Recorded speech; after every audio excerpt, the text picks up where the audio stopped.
Well, Blue Meanie, thanks so much for taking your time and speaking to us. Tell me a little bit about the vibe here in WrestleMania weekend in Orlando. This weekend in Orlando has been amazing. I got here Thursday and then did a couple of events, mostly with the WrestleCon people. I was at WrestleCon Friday, WrestleCon today, and now I'm here at the wonderful Shenanigans party with Kevin Nash and crew. But I always love doing these things because they're like high school reunions where I get to see friends I haven't seen in a long time. And it hurts a lot less hanging out at events like this. It hurts a lot less. So I get to hang out, see some good friends, see the fans, and interact with everybody. You know, I'm a people person. I love hanging out. I like talking. So here I am having a good time. So obviously everybody remembers you because of the whole Blue Meanie gimmick and the BWO. A gimmick like the BWO, how do you think it will do nowadays compared to back in the days, you know, when the ECW days and the whole turnaround with the Monday Night Wars and all of that? I think the BWO would do well today. I think as far as doing parodies in wrestling, we might, me, my tag partner Stevie Richards, and Supernova, we're kind of like innovators when it comes to doing parodies, because we were doing parodies with, we were like doing we were Kiss one time, we were BWO, and then all of a sudden on WWE TV, you see Degeneration X doing a parody of the Nation of Domination, stuff like that. So I definitely think they were I think WWE was watching ECW TV, and then borrowing some ideas, you know. Or but then again, I was doing parodies of other people, and the cool thing about that is we were doing the BWO, and the guys from the NWO were very cool about it. You know, hence why I'm at the Kevin Nash party tonight. Kevin Nash said, "Imitation is the most sincere form of flattery," and when we did it, we weren't doing to insult or make fun. We were doing to celebrate, because they were the biggest thing in wrestling at the time, and we were just doing a parody of one of the best things in wrestling at the time.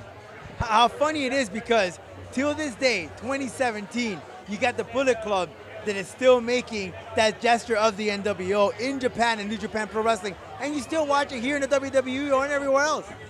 Yeah, I mean, what is old is new again. You know what I'm saying? NWO did their thing back in the 90s.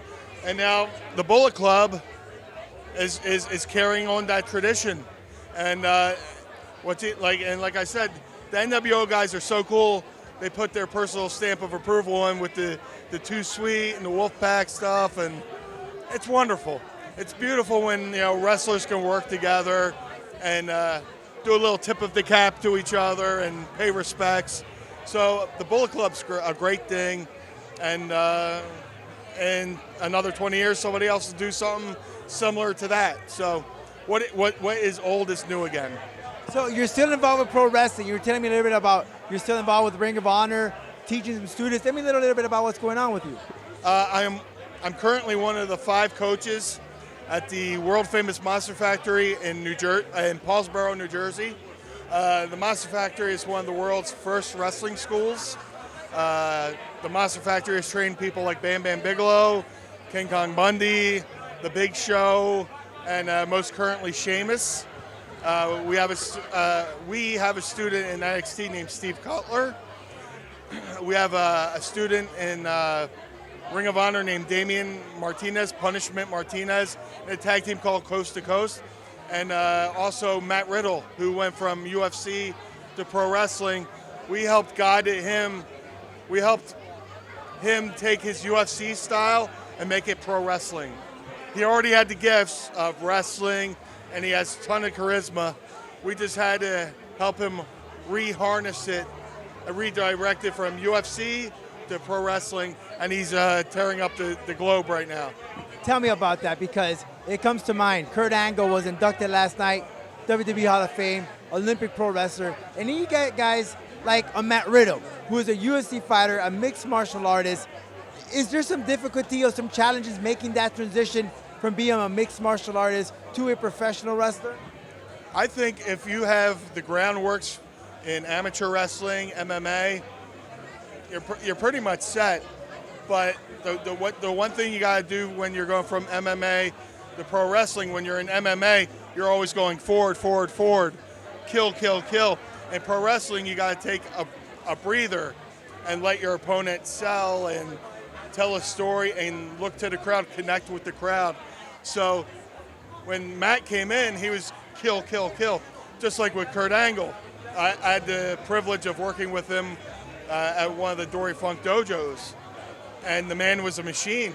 He had a motor, and he kept coming and coming and coming and coming. Just had to learn to slow down. Same with Matt, had to slow down. A lot of people, when they first start out, they think they have to go fast.